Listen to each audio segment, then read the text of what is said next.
जय हिंद। इस वीडियो में हम लोग देखेंगे analysis of the time series, मतलब टाइम सीरीज़ के बारे में कुछ जानेंगे। तो सबसे पहले देखते हैं इसका मतलब मेनली दो तरीके से हम लोग को इस टाइम सीरीज जो होता है वो काम आता है। पहला है आइडेंटिफाई द वेरियस फैक्टर और the force which is the influence और whose interaction produce the variation in the time series. तो कहता है कि ये हमको बताता है कोई फैक्टर या फोर्स, जैसे कि अगर कोई कंपनी है, अगर वो कुछ पहला पॉइंट कहता है कि जैसे कि जो टाइम सीरीज में वेरिएशन आता है, जैसे कुछ बढ़ाव चढ़ाव आता है, कोई भी प्रोडक्शन कर रहे हैं या भी कोई फैक्ट्री है उसमें से कोई प्रोड्यूस कोई चीज़ हो रहा है, कभी ज़्यादा हो रहा है कभी कम हो रहा है। तो उसका वो फैक्टर बताने में कैसे वो इन्फ्लुएंस कर रहा है, कैसे वो उसके इंटरेक्ट कर रहा है, उसके बारे में बताता है सबसे पहला वाला टाइम सीरीज। क्योंकि जब हम कोई चीज़ को ध्यान अगर थोड़ा समझेंगे, टाइम सीरीज मतलब क्या है, पीछे वाले वीडियो में बता चुके हैं कि जो टाइम के अकॉर्डिंग डाटा रखा होगा उसी को टाइम सीरीज जनरली कहते हैं। तो जब हम टाइम के अकॉर्डिंग जब डाटा रखेंगे तो उससे हम लोग ईजिली कंपेयर कर पाएंगे कि पहला क्या है, इंटरेक्ट कर पाएंगे कि पहले ईयर्स में कितना हम लोग को लॉस हुआ या गेन हुआ। ऐसे करते करते हम लोग अपने कंपनी को और अच्छा परफॉर्म कर सकते हैं। दूसरा है isolating analysis and measuring the effect of the factor and forces separately and independently by the holding other thing constant. कहने का मतलब है कि सबसे पहले जो टाइम सीरीज हम लोग पता कर लिए उसमें कुछ होगा कि आपसे देखा जाएगा कि कुछ ऐसे भी फैक्टर होंगे जो उस प्रोडक्ट को इन्फ्लुएंस कर रहे होंगे। जैसे कि हम लोग कुछ चीज़ का पैकिंग कर रहे हैं, अब पैकिंग में हम लोग मालूम चला कि यहाँ का ये जो लेबलिंग है वो अच्छा नहीं है, तो हम चाहेंगे उस फैक्टर को अलग कर सकते हैं, फिर उसके बारे में थोड़ा जान सकते हैं, समझ सकते हैं कि हाँ इसकी जगह क्या होना चाहिए, फिर उसको सही करवा सकते हैं और इस चीज़ को अलग से हम लोग कर सकते हैं। यह है सेकंड पॉइंट। अब उसके बाद देखते हैं utility of the time series analysis. ये जो है वो बहुत ज़्यादा आसान है, इसमें बस 4 ही पॉइंट हैं। पहला पॉइंट है it help in the analysis of the past behaviour of the variable. अंदर लिखा है analysis of the past data disclose the effect of the various factor on the variable under study. This study isolate and the analysis the effect of the various set of the homogeneous factor on the problem under study और variable under study. कहने का मतलब जैसे कि heading से आप समझ में आ रहा है कि कोई भी चीज़ का अगर हम लोग एनालिसिस करते हैं जो कि पास्ट बिहेवियर मतलब बीता हुआ, तो उससे हम लोग अपने कंपनी का या कोई भी चीज़ फैक्ट्री का या पॉपुलेशन का या आने वाली कोई जनगणना करना हो, उससे हम लोग ईजिली उससे पता कर सकते हैं कि अब क्या होगा। जैसे कि हम लोग को मालूम था कि ये पॉपुलेशन धीरे धीरे बढ़ रहा है, लेकिन ये नहीं मालूम था कि अचानक ही जो कोरोना 19 के बाद 2019 या 2020 के बाद लगभग अचानक ही बढ़ जाएगा। ऐसे देख सकते हैं हम decreasing of water level in sea level. तो ऐसे बहुत सारे फैक्टर हैं और ये कंपनी में ज़्यादा फायदा होता है। एग्जाम्पल के तौर पे है the analysis would be disclose the effect of the variation effect of the season और cyclic on the sale of the production company. तो ये पास्ट बिहेवियर मतलब इसमें क्या है, कह रहा है कि अगर कोई कंपनी है, अगर वो सीज़न वाले टाइप से कोई भी प्रोडक्शन करता है, जैसे कि एसी बनाता है या कूलर बनाता है, तब वो उस पर इफ़ेक्ट ज़्यादा डाल पाएगा। कैसे? क्योंकि अगर पीछे वाला हम लोग टाइम सीरीज देखे रहेंगे, पीछे का डाटा देखे रहेंगे टाइम के अकॉर्डिंग कि वो सीजनली अफेक्ट हो रहा है। जैसे कि अब आएगा जून जुलाई मई, ये सब में ज़्यादा जो समर सीज़न का प्रोडक्शन जो है ज़्यादा होगा, समर सीज़न जो सेल लगता है वो ज़्यादा हो जाएगा, मतलब जैसे कि एसी कूलर ये सब बिजनेस ज़्यादा हो जाएगा। तो वो कंपनी जो है एनालिसिस करके प्रोडक्शन बढ़ा सकती है या कम कर सकती है सीज़न या साइक्लिक को देखकर। दूसरा टॉपिक है जो है, तो दूसरा टॉपिक है it help in a forecasting. Utility of the time series analysis में 4 पॉइंट है। पहला हो गया है कि पास्ट बिहेवियर, अब दूसरा है फोरकास्टिंग। फोरकास्टिंग क्या होता है? इस फोरकास्टिंग का मतलब वर्ड का मतलब समझिए, मतलब आगे की बातें जानना। तो अंदर है the analysis of the past condition or situation form the basis of the forecasting the future behaviour of the variable under study. ये कहता है कि हम लोग पास्ट की बातें जानकर हम लोग फोरकास्टिंग कर सकते हैं, मतलब आगे की फ्यूचर की बिहेवियर कर सकते हैं। जैसे कि अगर कोई चीज़ मार्केट में इन्वेस्ट करना होता है, पैसा ट्रेंड में लगाना होता है, तो हम लोग पहले उसका पीछे का पास्ट का सारा हम लोग डाटा जो है कलेक्ट किए रहते हैं। जैसे कि हम लोग को मन किया कि टाटा कंपनी में अगर हम लोग पैसा लगाएं तो उससे पहले हम लोग जानेंगे 5-10 साल या 20 साल के ये पूरे इतने सालों का उसका बिहेवियर, उसका परफॉर्मेंस कैसा रहा। तो अभी हम लोग उसको पास्ट का जान करके ही फोरकास्टिंग मतलब फ्यूचर में कुछ काम करते हैं।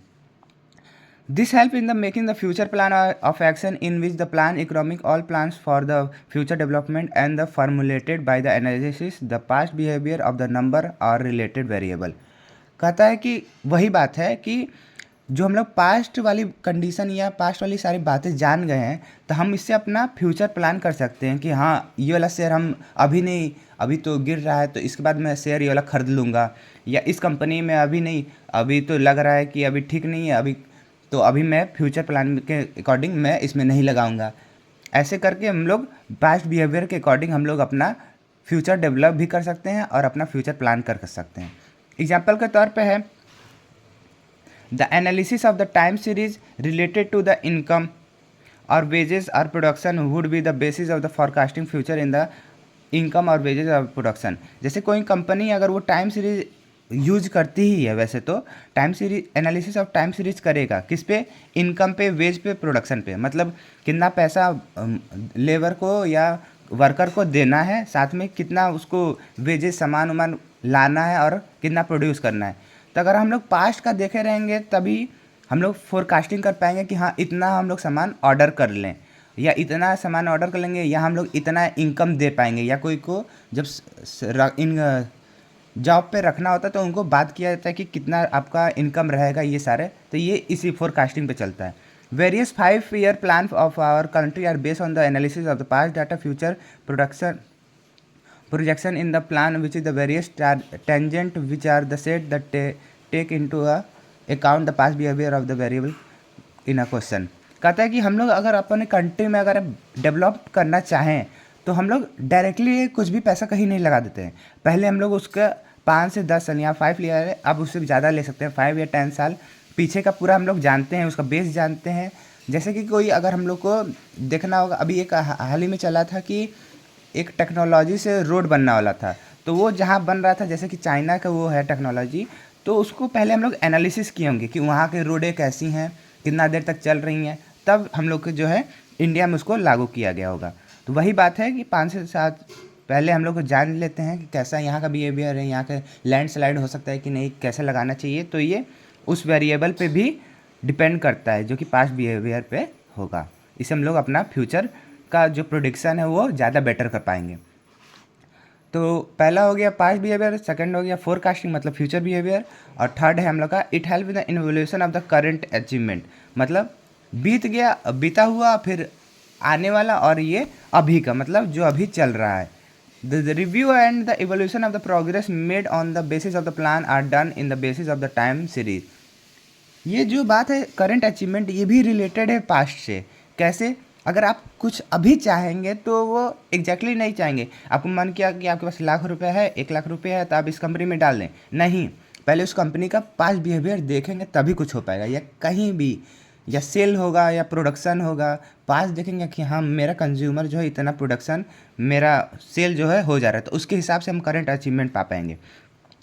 एग्जाम्पल के the progress of our 5 year plans in the judgement by the annual growth role in the gross national product. जैसे ये ग्रास नेशनल प्रोडक्ट है, उसमें अगर हम लोग इन्वेस्टमेंट करना चाहेंगे या देखना चाहेंगे कि वो कितना 5 साल में कितना वो ग्रोथ हुआ है उसका एनुअली, तो उसको पहले हम लोग ये जो है करंट अचीवमेंट में आएगा। दूसरा है the evolution of our policy और of controlling influence the price rises is done by the study of the various price indicated which are the based on the analysis of the. ये कह रहा है कि जैसे कि हमारी कोई भी पॉलिसी आई कि हाँ अब 1 चाइल्ड होगा, 1 चाइल्ड पॉलिसी होगा, ये चाइना में एक समय पे था, तो उस वाले पॉलिसी में आप ध्यान देखेंगे तो उसमें इवोल्यूशन देखा जाता है पिछले ही डाटा को देख के आगे देखा जाता है। जैसे कि उस समय जो है जनगणना मतलब पॉपुलेशन बहुत ज़्यादा हो गई थी चाइना में, तब उसको 1 चाइल्ड पॉलिसी लाया गया था। लेकिन अभी के हिसाब से वो पॉलिसी बंद हो गया। फिर कहा गया कि आप जिंदा प्रोडक्शन हो सकते हैं, बेबीज़ को करिए, हम आपको बेबीज़ को देखभाल करेंगे या पैसा देंगे। क्योंकि एक समय के बाद वो बहुत ज़्यादा ही डिक्रीज हो गया, क्योंकि जो ओल्ड थे तो वो तो उनका डेथ हो ही रहा था, और जो बेबी आ रही थी उनका भी कम हो रहा था नंबर, तो इसीलिए वो प्रोडक्शन बहुत ज़्यादा कम हो रहा था, तो उसको राइज किया गया। यही बात है कि अगर कोई पॉलिसी आता है उसको कंट्रोल करके रखना चाहिए, कितना अमाउंट में कैसे। पहले हम लोग उसका वेरियस स्टडी करते हैं कि कितने पिछले टाइम से या टाइम के अकॉर्डिंग वो आगे सही रहेगा कि नहीं। तो अब फोर्थ देखते हैं, it helps in a making a comparative study. जाहिर सी बात हम लोग देख लिए, पास्ट का देख लिए, पास्ट के बाद हम लोग फ्यूचर का मतलब फोरकास्टिंग का देख लिए, और करंट अचीवमेंट का भी देख लिए। ये तीनों हो गया। अब ये टाइम जो है ये तीन टाइम होता है, तो ये फोर्थ जो है वो कंपेरेटिव है स्टडी, मतलब इन दोनों का कभी स्टडी कर सकते हैं इसका। सिंपल सी बात है, सारा टॉपिक जो है रिलेटेड पास्ट से ही है, क्योंकि कोई भी कंपनी या कोई भी पॉलिसी या कोई भी वर्क जो होगा वो पीछे का देख ही के हो सकता है, आगे का तो देख नहीं सकते हम लोग, ना ही इस समय का, क्योंकि इस समय तो अभी चल रहा है। तो कंपेरेटिव स्टडी है, देखते हैं इसके अंदर। Once the data is arrange the chronology compare of the variable under study between the one time period and another facilitated. कहता है कि अगर कोई क्रोनोलॉजिकल डाटा अरेंज कर दिया गया। अब क्या है क्रोनोलॉजिकल, हम पहले वीडियो में बता चुके हैं। क्रोनोलॉजिकल का मतलब होता है कि ऐसा डाटा जो टाइम के अकॉर्डिंग सेट हुआ हो। जैसे कि हम लोग का इंडिया का जनगणना 2021 में हुआ नहीं था, वैसे वो सैंपल के तौर पे ले लिया गया था। जैसे कि 11 में, फिर 21 में, अब आएगा 31 में। तो ऐसे करके हम लोग जनगणना ले रहे थे। वो क्या है, टाइम सीरीज डाटा है, मतलब क्रोनोलॉजिकल डाटा है कि टाइम के अकॉर्डिंग, या कोई फैक्ट्री या कंपनी का देख लिए कि इस समय ये इतना प्रोड्यूस कर रही है, इस साल इतना की, इस साल इतना की, तो ये भी क्रोनोलॉजिकल डाटा हुआ। तो इससे chronological data year by year अगर रहेगा तो हम लोग उसको ईजिली कंपेयर कर पाएंगे।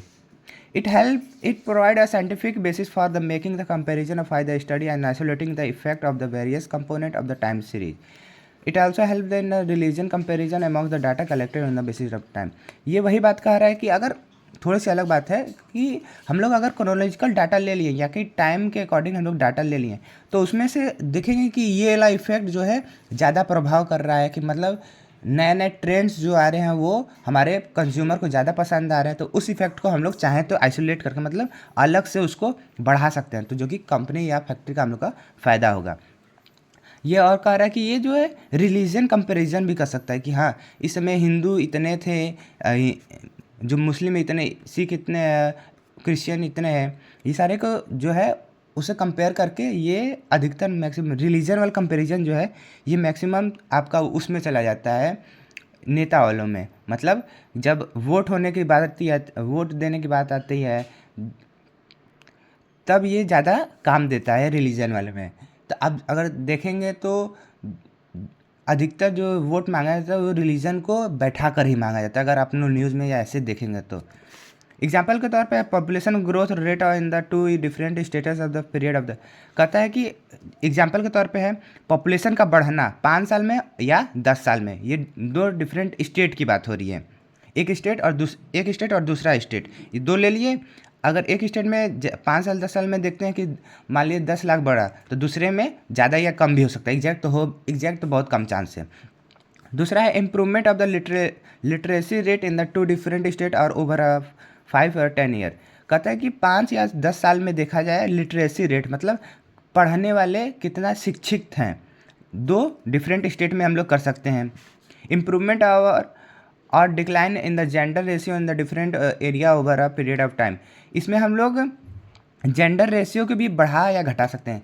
क्योंकि एक समय राजस्थान में ही है जो कि यही फेमस था राजस्थान की, उसमें जो गर्ल्स थी उनको गर्ल्स को नहीं रखा जाता था, बस बॉयज़ को बढ़ाया। इसलिए ऐसा समय आया कि उसमें बस राजस्थान के समय में बस बॉयज़ ही बॉयज़ हो गए।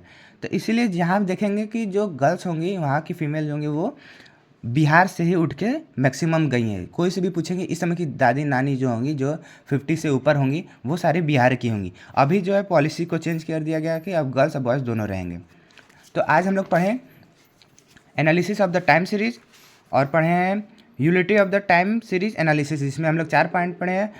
5 बिहेवियर मतलब पीछे वाला, फोरकास्टिंग, मतलब आगे फ्यूचर का, करंट मतलब इस समय का, और फोर्थ जो है कंपेरेटिव स्टडी, मतलब तीनों या दोनों को कंपेयर करके हम लोग कोई भी जो डिफ़ॉल्ट होगा उसको ईजिली कर सकते हैं।